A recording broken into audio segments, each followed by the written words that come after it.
What's going on, Turf Talk? It's Landon Kostusiak back at it with another video. Today we're going to be talking about my predictions for the Buffalo Bills 2025-2026 season. The Buffalo Bills went 13-4 last season, and they made the playoffs, won their division for the 5th straight year, but lost to the Kansas City Chiefs once again in the AFC Championship. The Bills are no strangers to playoff losses, as this is their 6th straight year coming up short, not making a Super Bowl and losing in either the wild card, divisional, or AFC Championship. The Buffalo Bills came into this offseason with a few question marks. Who's going to be starting at what? Who are you going to lose? The Bills attacked this offseason perfectly. The Bills tackled the task of re-signing their young stars this offseason, re-signing Terrell Bernard, Christian Benford, Greg Rousseau, and Khalil Shakir. The Bills also re-signed some depth players with the names of Ty Johnson, DeMar Hamlin, Ryan Vandermark, and Alec Anderson. The Bills went into the draft and free agency knowing what they needed. They needed some guys who could rush the passer. They needed a new corner with the departure of Rasul Douglas.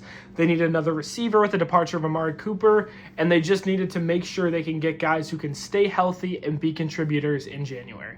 Now, in free agency, the Bills would go on to sign Joshua Palmer to a 3-year deal, wide receiver from the Chargers, a younger guy at the age of 25. He hasn't really produced as much in the league. He was mainly a second or third option with the Chargers throughout his whole career, but he has a chance to really be a playmaker for Josh Allen in this everybody-eats offense. The Bills also signed Elijah Moore and Laviska Shenault, 2 guys, 1-year deals. They're very low-risk, high-reward players, as they're to their career where Elijah Moore has showed potential, just has another quarterback to get him the ball, where Laviska Shenault has showed that he can play as a solid receiver and a great returner. Defensively, the Bills signed Larry Ogunjobi, Michael Howitt, and Joey Bosa. Now, Ogunjobi and Michael Howitt will be suspended for the first 6 games of the season, which is very unfortunate, but at least there's some depth at the positions now later in the season.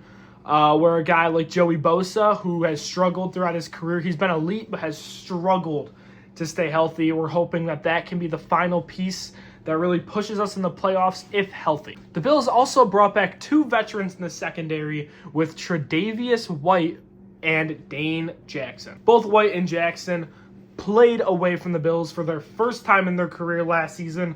White signing with the Los Angeles Rams, and Dane Jackson signing for the Carolina Panthers. Tre'Davious White would go on to be traded at the deadline to the Baltimore Ravens as a team with some depth at secondary that could use another guy in case unhealthy, where Dane Jackson stayed with the Panthers all season but had kind of an up-and-down year. Jackson and Tre'Davious White are no strangers to the Sean McDermott defense and will be contributors, whether that's helping younger guys or making plays on the field or just being great depth. Speaking of mentorship, the Buffalo Bills spent their first-round pick on Maxwell Harrison, cornerback from Kentucky, and they also spent a 6th-round pick on cornerback from Virginia, Dorian Strong. The Bills would also draft TJ Sanders from South Carolina, who's a defensive tackle, Landon Jackson, an edge rusher from Arkansas, Deone Walker, another D-tackle from Kentucky. Bills also drafted savvy nickel/safety versatile corner Jordan Hancock. The Bills look ready to hopefully compete for a Super Bowl and make a run. The Bills will kick off their season against Baltimore on Sunday night, where I have the Bills taking a close victory against Baltimore in front of the home crowd. The Bills don't lose in Highmark that much, and I don't think that's going to change. Week 2, the Buffalo Bills will face off at MetLife Stadium versus the Jets and Justin Fields, a new era for the Jets, where I have the Jets giving the Bills a loss in MetLife. They've done it a lot these past few years, and I think this new era for the Jets is going to be better, but I do have them taking down the Bills, but the Bills will get a bounce-back win at home Thursday Night Football versus the Miami Dolphins in Week 3. The Buffalo Bills will then take down Tyler Shucks and the New Orleans Saints in a blowout, where they will then, on primetime, take out the new-look Patriots and some familiar faces on that team. The Bills will then head to Atlanta, where they take down the Falcons on primetime going into their bye week. Coming out of the bye, Sean McDermott will return to Carolina once again and take down Bryce Young and the Panthers, leading to a legendary matchup once again at home in Highmark Stadium.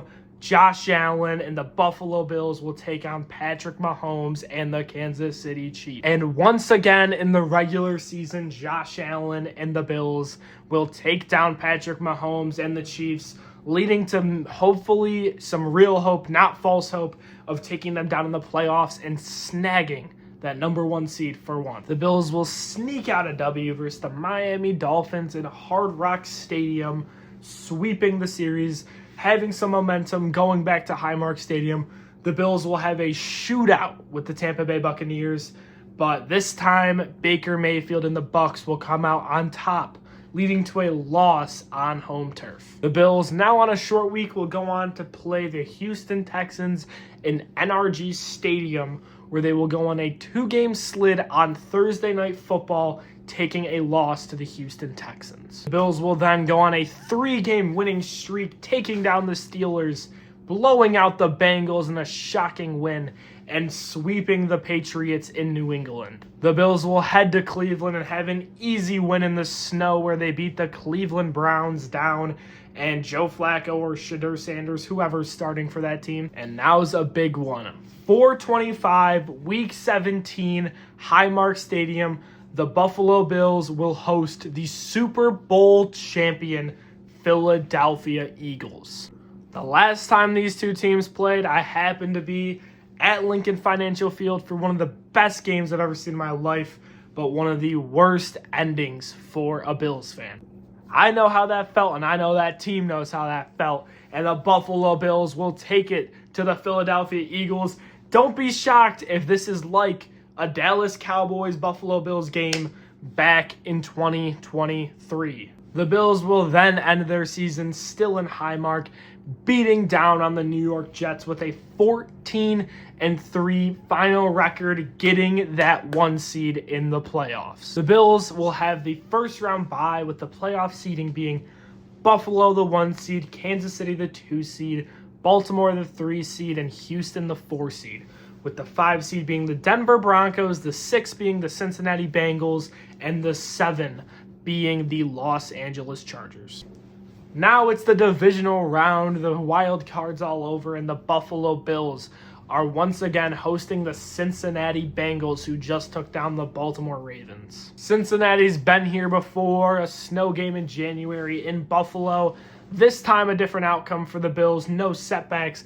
The Bills take down Joe Burrow and the Cincinnati Bengals with a Tyler Bass game-winning field goal. And here it is, the game everyone's been waiting for. The Buffalo Bills playing the Kansas City Chiefs once again in the playoffs, back-to-back AFC championships, this time in loud Highmark Stadium. The last game ever played in Highmark Stadium, Buffalo versus Kansas City, AFC Championship. And the story is too good. It's too good for the NFL to leave on the table. The Bills get a win in Highmark Stadium, AFC Championship, for the final game ever played in the stadium. Buffalo's going to the Super Bowl. The Bills now on an all-time high. I mean, they're returning to their Super Bowl for the first time since 1994, looking for redemption. Who do they have along the other side in the NFC? The Detroit Lions. This Lions team swooped through competition, taking down the Commanders, taking down the Eagles, getting their revenge from the year prior. This is a healthy team. This is a scary team led by Jared Goff, who is still seeking redemption after that Super Bowl loss to the Patriots years ago. Now, sadly for Buffalo and Josh Allen, their high goes down to a low as the Detroit Lions win their first ever Super Bowl. Jared Goff is a champion. Josh Allen has yet another big playoff loss that isn't his fault, as he performs like crazy. 500 yards, 5 touchdowns, 1 rushing touchdown just wasn't enough. So there you go. That's my season prediction for the Buffalo Bills. Maybe it's a little biased, big Bills fan. Let me know if you would change anything or what you think. 14-3 record, Super Bowl loss. I would be pretty upset with a Super Bowl loss. I'd like a Super Bowl win, but you can't have everything. That's it for me. Signing out. Subscribe. Peace.